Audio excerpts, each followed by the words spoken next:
बिजनौर के नुमाइश मैदान में आज भारतीय किसान यूनियन भाकियू द्वारा आयोजित महापंचायत में हजारों की संख्या में किसान जुटे।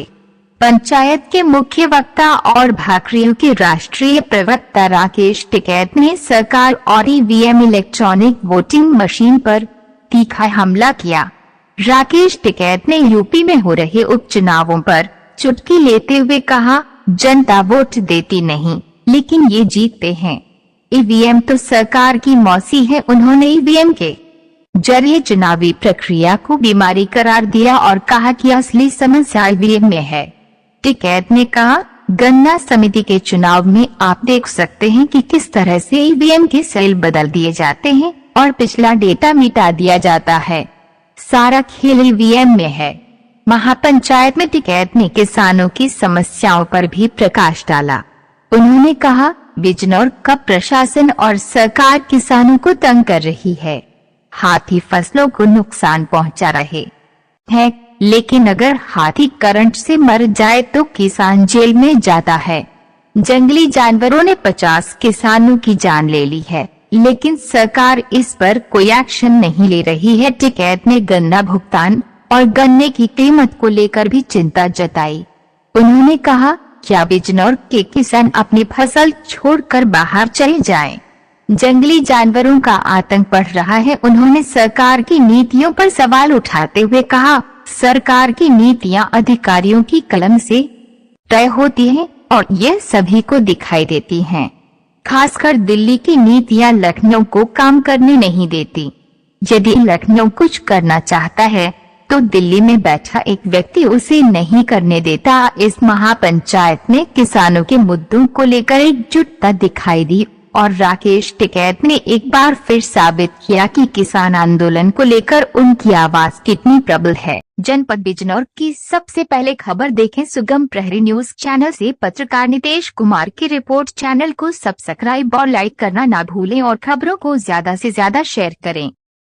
क्या नाम बिजनौर वासियों के लिए? देखो, बिजनौर वासी का कहना ये है कि यहाँ का प्रशासन और सरकार तंग बहुत कर रही। ठीक है, वे फसल हाथी नुकसान कर जा, हाथी को कुछ नहीं।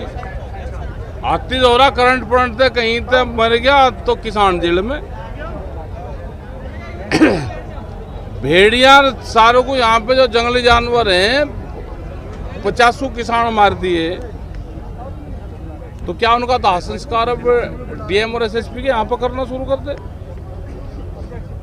उस पर कोई एक्शन नहीं। मतलब क्या आदमी की कीमत कम है?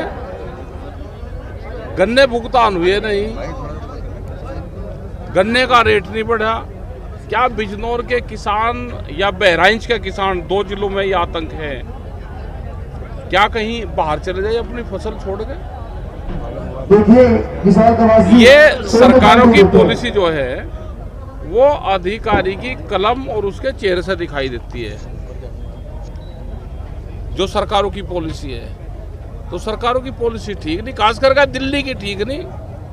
वो लखनऊ को भी कुछ नहीं करने दे रही। अगर लखनऊ कुछ करना चाहे तो दिल्ली बैठा डंडेल जी।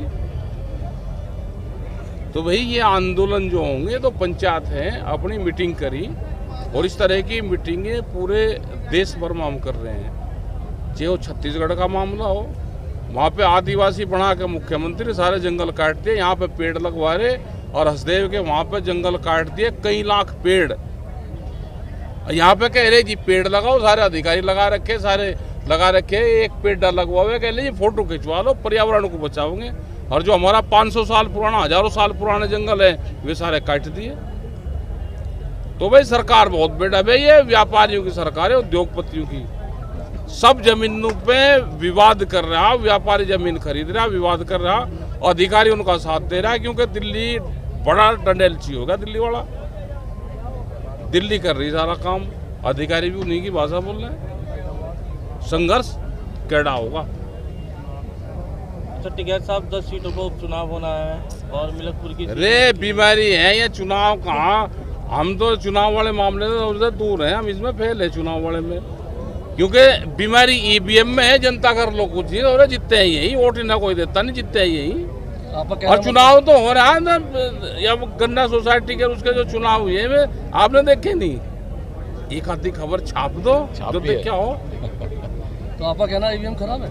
और क्या ईवीएम सही है? जहां में सेल बदले जा, पिछला डाटा खत्म हो और अगला भर जा, वही हो जा सारा कर्म कांड। ठीक है जी, सारा कर्म कांड वही हो जा। ईवीएम तो इनकी मौसी है भाई, कमा के जाओगी इनके घर दे के जाओगी, कुमाओगी बाहर दो उसकी बिल्ली की ढाल, काम करेगा दूध दूसरे का पियोगी, पैरा अब इनका देगी। तो ईवीएम तो मौसी है इनकी सरकार की। ठीक है।